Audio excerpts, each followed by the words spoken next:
Good evening, and my name is Morgan Mickey Smith, and tonight I'd like to talk to you about my aha moment. Let's get started. My aha moment occurred this semester as I was viewing the assigned PowerPoint made by Tammy Kleitch, regarding time management. Now, before viewing this PowerPoint, I knew there was a lot that I could improve upon regarding my time management skills. But after viewing this PowerPoint, there is a ton that I could improve upon regarding my time management skills.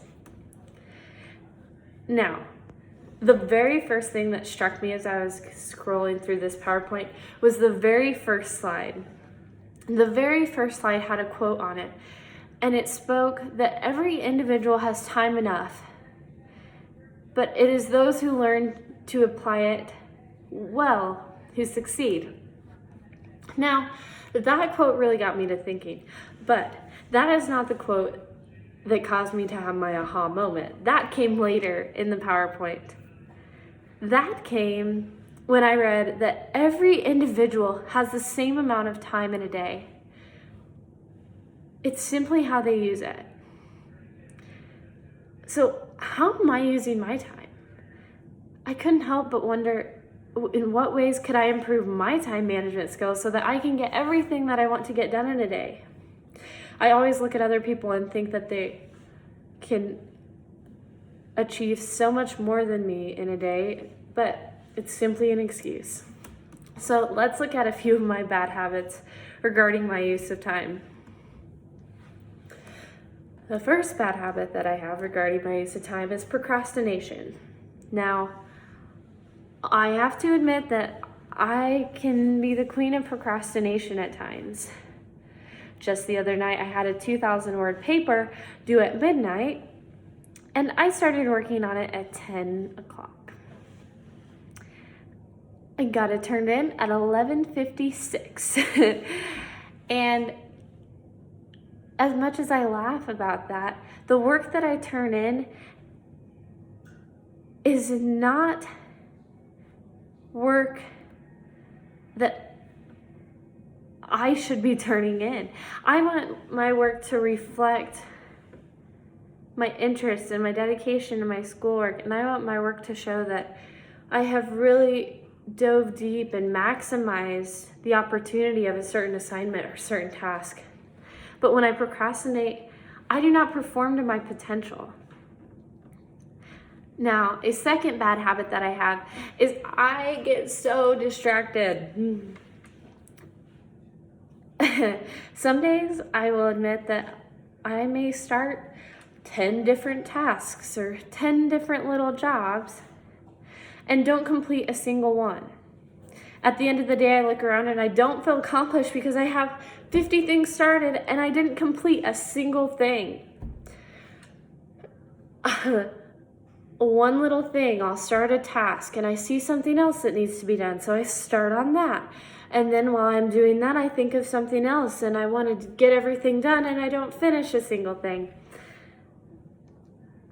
So my distraction causes me to use my time in a bad manner.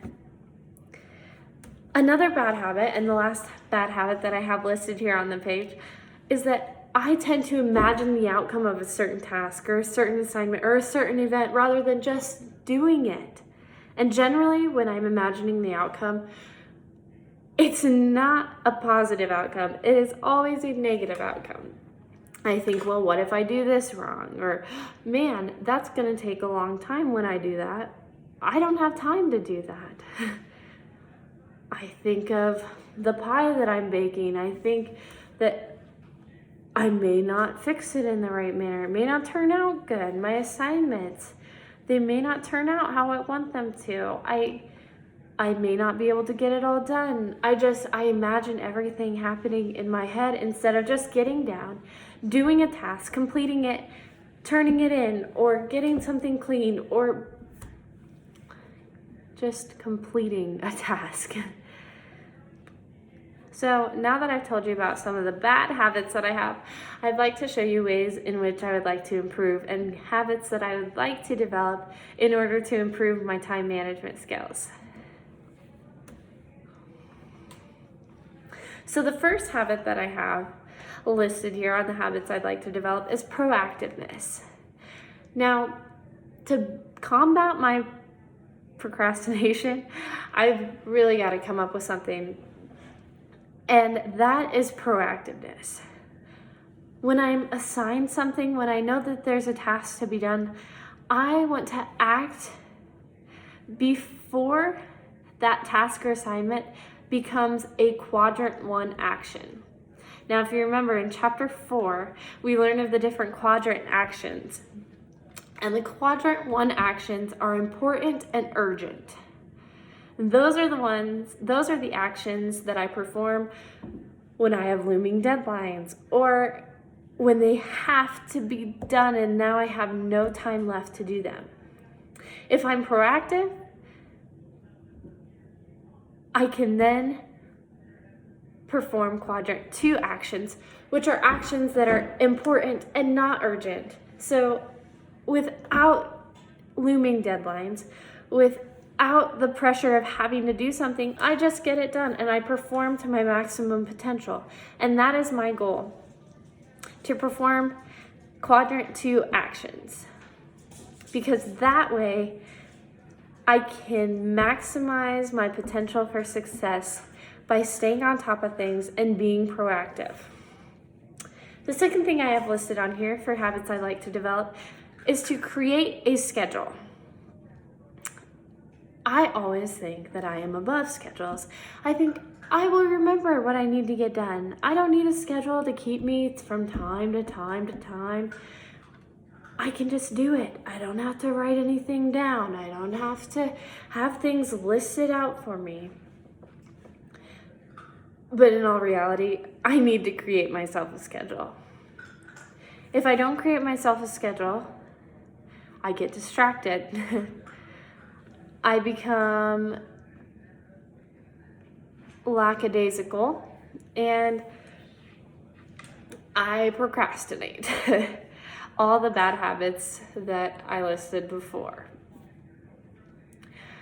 If I would write out a schedule, I could keep myself organized. I could allow myself to move from one task to another and therefore complete tasks throughout the day instead of leaving 50 tasks unfinished. Along the same lines, the next thing that I have listed under the habits I should develop is to make lists. If I don't make a list, I forget what needs to be done. And I waste time when I don't make lists. I might finish one task and then can't remember what I wanted to do next or what needed to be done. So if I'd create lists, I would know what's going on. And lastly, the last habit that I wish to develop, I'd like to do important things first before they become urgent. Now, this I spoke of a little bit with my first bullet point, but that is truly my goal. I truly want to be able to be organized and make sure that I am completing tasks before they become urgent.